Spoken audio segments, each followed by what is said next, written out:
Mana. Gladys en Éxitos. Bueno, es noticia que el Congreso español ya religió este jueves como presidente del gobierno al líder socialista Pedro Sánchez, repite en el poder con 179 votos a favor de su investidura, 3 más de la mayoría absoluta necesaria establecida en 176 de un total de 350 diputados. No hubo abstenciones. Sánchez recibió el apoyo de los partidos de izquierda, independentistas, nacionalistas y regionalistas, con los que alcanzó los acuerdos tras ser propuesto como candidato por el rey Felipe VI el pasado 3 de octubre. Antes de la votación, el líder socialista reivindicó la plena legitimidad de su investidura e instó al conservador Partido Popular, el principal de la oposición, ganador de las elecciones de julio, a que asuma su derrota. Recalcó que su gobierno es plenamente constitucional al residir en el Parlamento la representación de los españoles. Como decía, no hubo abstención. Ahí fue o a favor o en contra. La votación en contra también fue significativa, solo que logró finalmente, y con los acuerdos que ahora hay que ver cómo se los van a cobrar, ese apoyo que le dieron para poder ser reelecto como presidente de gobierno. Vamos a ver qué pasa durante su gestión, pues como esos partidos de izquierda que incluso generaron, en el caso particular de los independentistas, reacciones en contra, manifestaciones populares en la calle, incluso hasta ayer que también había programas, lo que era el discurso programado por parte de Sánchez ante el Congreso, fue altamente custodiado por las manifestaciones alrededor justamente de la sede del Poder Legislativo. Y sobre eso y más vamos a hablar con Williams Perdomo, quien es periodista residenciado en España, para que nos haga un repaso de lo que fue noticia esta semana y particularmente hoy en la designación de Sánchez nuevamente como presidente de gobierno. Bienvenido y buenas tardes, Williams. Muchísimas gracias, Gladys. Gusto estar contigo nuevamente. Igualmente, Williams. Bueno, ¿cómo fue la jornada de hoy? Bueno, fue una jornada bastante intensa, ¿no? Ya el día de ayer habíamos visto algunos discursos en el Congreso en el que se había dejado claro cuáles eran las posturas, ¿no? Y el intento de la derecha por generar aquel llamado de conciencia a los diputados socialistas, pero discursos muy marcados, como tú bien mencionabas. Y ya, pues finalmente, el día de hoy hemos visto un Congreso que estuvo muy custodiado, en el que hubo también gente que se acercó a las inmediaciones para algunos protestar y otros para celebrar lo que sería la investidura de Pedro Sánchez. Recordar un poco, el día de ayer Sánchez fue, según algunos medios de comunicación españoles, el primer presidente o el primer candidato a la presidencia del gobierno en entrar por la puerta detrás del Congreso debido a las manifestaciones que había. Más o menos ese fue el ambiente que hubo todo el día de ayer, ¿no? Y el día de hoy, pues, sin sorpresas, un poco la misma radiografía del día de ayer, se dio lo que se esperaba, que eran 179 votos a favor de la investidura de Pedro Sánchez y 176 en contra. Eso es un poco el ambiente que ha habido estos 2 días de discursos y de investidura en el Congreso español. Claro, llegó a los 179, como decíamos, por una serie de acuerdos, de apoyos con los partidos de izquierda, independentistas, nacionalistas, regionalistas, y ahora la expectativa con relación a esos acuerdos, de cómo se pueden cobrar durante su gestión. Sí, yo creo que allí es en donde vamos a ver nosotros un poco lo que va a ser el futuro de este gobierno, ¿no? Y al final ese también va a ser el reto que va a tener Pedro Sánchez. El de ayer, en su discurso, él dejó muy claro que su gobierno, como tú decías, es constitucional y dejó muy claro que va a respetar la Constitución. Ese discurso no fue muy bien recibido por parte de partidos como Junts, por ejemplo, y ellos establecieron que le tienen sorpresas a Pedro Sánchez durante la legislatura. Entonces ahí el presidente va a tener un gran reto que va a ser mantener la unidad no solamente de España, sino también de la izquierda para poder tener una legislatura, digamos, estable.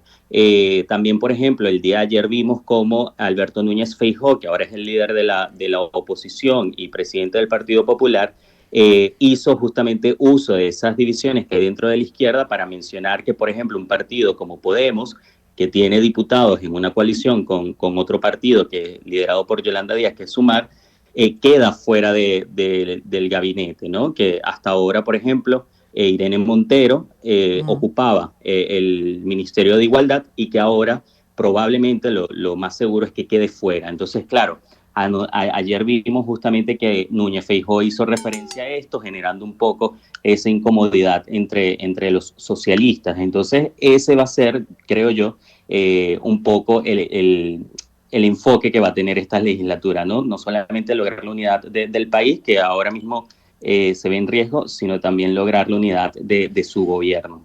Es que de ahí también, bueno, las manifestaciones, por ejemplo, con relación al apoyo y las consideraciones de esta ley de amnistía para los independentistas, bueno, que además están en procesos judiciales. Y ahí la pregunta Ujú. de qué manifestaciones o qué han expresado ellos, por ejemplo, con relación a lo que esperan ahora con Sánchez nuevamente como presidente del gobierno y esta alianza. Ellos en declaraciones, entrevistas en general, se han manifestado de lo que pues a partir de este momento van a exigir a Sánchez.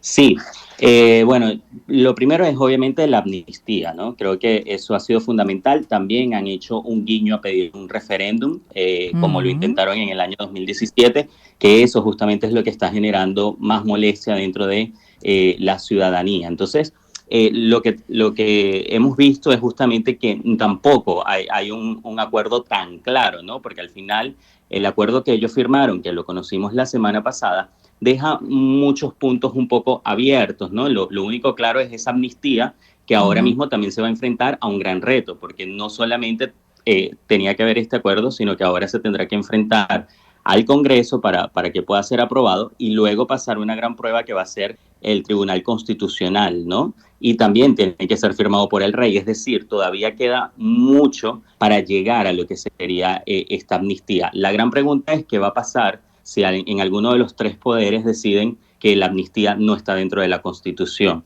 porque allí es en donde lo que tú dices, qué es lo que van a pedir entonces a ¿Qué cambio, a van a pesar de pedir? que, Ujú. sí, te escucho. Sí, exacto, que van a pedir exactamente, William, si eso no se da. Correcto, esa es la gran pregunta y obviamente eso fue lo que ellos ayer adelantaron. ¿Por qué? Porque Pedro Mm. Sánchez dijo que él consiguió esos votos a cambio de nada.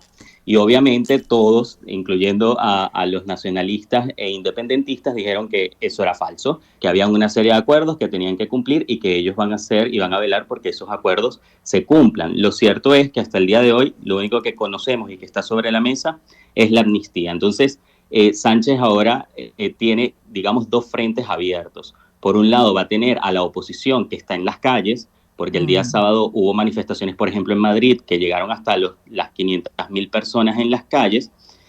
Ahora mismo, hoy es el día número 14 de protestas en Ferraz, en las inmediaciones del Partido Socialista, y también va a tener el otro frente abierto que va a ser tener contento a los independentistas que lo apoyaron en esta legislatura. Entonces, bueno, va a ser un reto gigante y lo vamos a ir viendo en los próximos días, ¿no? Cuando veamos lo que vaya a pasar con la amnistía y qué más le van a pedir, porque, Gladys, importante mencionar, porque la legislatura, en este caso, no solamente depende de que hoy ya Sánchez se juramentó y de aquí en adelante tiene un camino libre, no.